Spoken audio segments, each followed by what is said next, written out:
नमस्कार मित्रों, आज मैं लेकर आया हूं ओशो की पुस्तक अमृतवाणी, जो रहस्यमयी, आकर्षक और ध्यानपूर्ण है, जिसे सुनते ही आपको ऐसा लगेगा कि वह भीतर उतरने लगी है और जैसे कोई गहन मौन छू रहा है। एक कहानी से शुरू करता हूं, फिर इस किताब पर आता हूं। एक बूढ़ा साधु वर्षों ध्यान करता रहा, तप करता रहा। अंततः मृत्यु का समय आया और वह परमात्मा के द्वार पर पहुंचा। उसने दरवाजा खटखटाया। भीतर से एक आवाज आई, कौन? साधु बोला, मैं हूं। भीतर से जवाब आया, यहां मैं के लिए कोई स्थान नहीं, लौट जा। वह लौट आया। फिर वर्षों उसने अपने में मैं को खोजा, उसे समझा और अंततः त्याग दिया। इस बार वह पूर्ण मौन में पहुंचा और दरवाजे पर खटखटाया। फिर वही आवाज आई, कौन? अब उसने उत्तर नहीं दिया। द्वार अपने आप खुल गया। जब मैं मिटता है तब अमृत प्रकट होता है। यह जो वाणी है वह उसी मौन की एक और निमंत्रण है, उसी अमृत के द्वार की ओर। यह शब्द नहीं है, यह मौन का आमंत्रण है। यह प्रवचन नहीं है, यह एक उपस्थिति है जो तुम्हारे भीतर कुछ खोलना चाहती है, बहुत गहराई में। अमृतवाणी कोई धार्मिक ग्रंथ नहीं, कोई उपदेश नहीं। यह एक जीवित ऊर्जा है, एक मौन की धारा, जहां ओशो शब्दों की परछाइयों में नहीं बल्कि शब्दों के बीच के मौन में प्रकट होते हैं। यह पुस्तक तुम्हारे लिए नहीं है जब तक तुम बने हुए हो, लेकिन जिस क्षण तुम खाली हो जाते हो, जिस क्षण तुम अपने भीतर उतरते हो, यह वाणी अमृत बनकर बरसने लगती है। ओशो कहते हैं, मैं कुछ कहने नहीं आया हूं, मैं तुम्हें सुनने के योग्य बनाना चाहता हूं।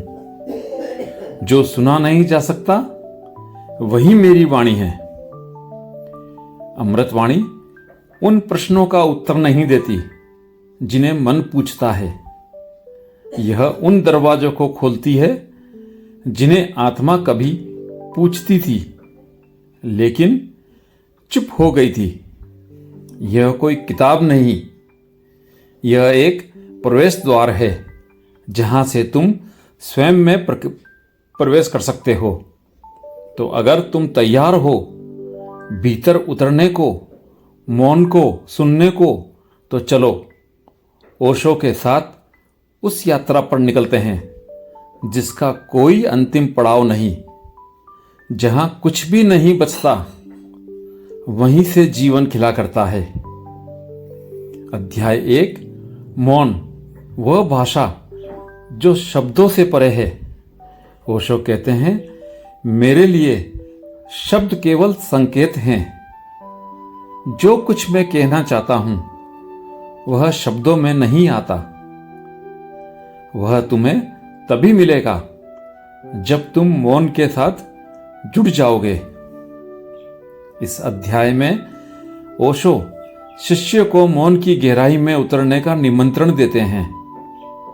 वे कहते हैं, मौन कोई अनुपस्थिति नहीं, यह पूर्णता है। जहां विचार गिरते हैं वहां साक्षी जागती है। यह अध्याय हमें तैयार करता है कि हम केवल सुने नहीं, अनुभव करें। ओशो का कहना है, मैं उपदेश नहीं दे रहा, मैं तुम्हें भीतर खींच रहा हूं। अध्याय 2 में गुरु कहते हैं, गुरु एक दर्पण, एक मौन का स्पर्श। ओशो स्पष्ट कहते हैं, गुरु कोई व्यक्ति नहीं होता, वह एक ऊर्जा है, एक उपस्थिति जो तुम्हें तुम्हारे होने की याद दिला देता है। इस अध्याय में ओशो गुरु शिष्य संबंध की उस गहराई को उद्घाटित करते हैं जो शब्दों और कर्म कांडों से परे है। वे कहते हैं, यदि शिष्य समर्पित हो जाए तो गुरु अदृश्य रूप में उसके भीतर काम करने लगता है। गुरु कुछ करता नहीं, केवल उसका मौन ही पर्याप्त है। यह अध्याय गुरु की भूमिका को नए सिरे से परिभाषित करता है, एक प्रेरक, एक खाली दर्पण के रूप में। अध्याय 3, ध्यान। कुछ करना नहीं, केवल होना। शिष्य पूछते हैं, ध्यान क्या है? ओशो कहते हैं, ध्यान कोई तकनीक नहीं, यह एक समझ है। यह वह क्षण है जब तुम कुछ कर नहीं रहे, केवल हो रहे हो। इस अध्याय में ओशो ध्यान को अभ्यास से मुक्त करते हैं। वे कहते हैं, ध्यान कोई विशेष मुद्रा नहीं, कोई मंत्र नहीं। ध्यान तो हर क्षण संभव है, यदि तुम सजग हो। जब विचारों की भीड़ छटती है, जब तुम्हारा चित्त शांत होता है, तो ध्यान अपने आप उतर आता है। अध्याय 4, संन्यास। जीवन के मध्य में एक निष्कलंक स्थिति। ओशो कहते हैं, मेरा संन्यास भागना नहीं है, यह संसार में रहकर संसार से अछूते रहने की कला है। वे पुराने संन्यास को खारिज करते हैं जो गृह त्याग और गेरुए वस्त्रों तक सीमित था। सच्चा सन्यासी वह है जो भीतर पूर्ण है और बाहर स्वतंत्र, जिसके पास कुछ नहीं लेकिन जिसके भीतर सब कुछ है। इस अध्याय में ओशो एक नए मानव की घोषणा करते हैं जो हंसेगा, नाचेगा, प्रेम करेगा और फिर भी जुड़ा नहीं रहेगा। अध्याय 5, प्रेम, जिससे कोई अपेक्षा नहीं। ओशो कहते हैं, प्रेम कोई भावना नहीं है, यह तुम्हारा होना है। जहां तुम होते ही नहीं, केवल प्रेम रह जाता है। यह अध्याय प्रेम के सामान्य अर्थों को तोड़ता है। ओशो बार बार समझाते हैं, प्रेम में जब मैं आता है तब बंधन बनता है, और जब प्रेम मैं से मुक्त होता है तब वह ध्यान बन जाता है। जिस दिन तुम बिना कारण प्रेम कर पाओ, उस दिन तुम्हें ध्यान की पहली झलक मिलेगी। अध्याय 6, मृत्यु, जीवन का अंतिम पुष्प। यह अध्याय गहराई से झकझोर देता है। ओशो मृत्यु को भय नहीं, उत्सव कहते हैं। मृत्यु से डरता वही है जिसने जीवन को पूरी तरह जिया नहीं। जो हर क्षण को पूर्णता से जीता है, उसके लिए मृत्यु कोई दुखद घटना नहीं, एक सुंदर विसर्जन है। ओशो शिष्य को मृत्यु के पार जाने का साहस देते हैं। वे कहते हैं, जिसे मृत्यु दिखाई देती है वह अभी अधूरा है। मौन में बैठो और मृत्यु को भीतर से देखो, तब तुम जानोगे वह कोई अंत नहीं, वह एक आरंभ है। अध्याय 7, समर्पण, अहम का विसर्जन। ओशो कहते हैं, जब तुम कहते हो मैं जानता हूं, तब तुम बंद हो जाते हो। जब तुम कहते हो मुझे कुछ नहीं पता, तब ब्रह्म तुम्हारे द्वार पर खड़ा होता है। यह अध्याय समर्पण की उस सूक्ष्म कला को उद्घाटित करता है जहां शिष्य स्वयं को पूरी तरह मिटा देता है। गुरु को पाना हो तो खुद को पूरी तरह खोना पड़ेगा। तुम्हारा अस्तित्व ही बाधा है। ओशो बार बार कहते हैं, मैं तुम्हें कोई सिद्धांत नहीं दे रहा, मैं तुम्हें केवल तुम्हारे मैं से मुक्त करना चाहता हूं। अध्याय 8 क्रांति।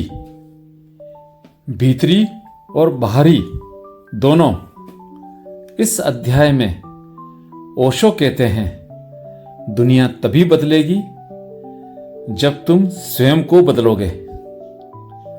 क्रांति का आरंभ बाहर से नहीं, भीतर से होता है। यह अध्याय मनुष्य और समाज दोनों को नई दिशा देने वाला है। मैं चाहता हूं एक ऐसा समाज जहां प्रेम मूल हो, ध्यान केंद्र हो और स्वतंत्रता शिखर हो। अध्याय 9 आनंद। कोई लक्ष्य नहीं, एक अवस्था। ओशो कहते हैं, यदि तुम जीवन को लक्ष्य बनाते हो तब वह तनाव बन जाता है, और यदि तुम जीवन को लहर की तरह बहने देते हो तब वह आनंद बन जाता है। इस अध्याय में ओशो समझाते हैं कि आनंद कोई परिणाम नहीं, बल्कि एक ऐसी स्थिति है जो तब घटती है जब तुम जीवन से लड़ना बंद कर देते हो। अध्याय 10 शिष्यत्व, एक मौन प्रेम। ओशो कहते हैं, शिष्य वह नहीं है जो केवल सुनता है, शिष्य वह है जो मौन में समर्पित होता है, जो गुरु के शब्दों में नहीं मौन में उतरता है। यह अंतिम अध्याय है जहां ओशो शिष्य को उस तट पर ले जाते हैं जहां विचार, शब्द, संदेह सब गिर जाते हैं और केवल मौन बसता है। जहां गुरु की आवाज रुकती है, वहीं से तुम्हारे भीतर उसका कार्य शुरू होता है। अब वह तुम्हारे भीतर जीवित रहेगा तब तक जब तक तुम स्वयं ओशो ना बन जाओ। अमृतवाणी कोई किताब नहीं, यह एक मौन का झरना है। यह केवल सुनी नहीं जाती, यह भीतर उतरती है, धीरे धीरे, प्रेम से।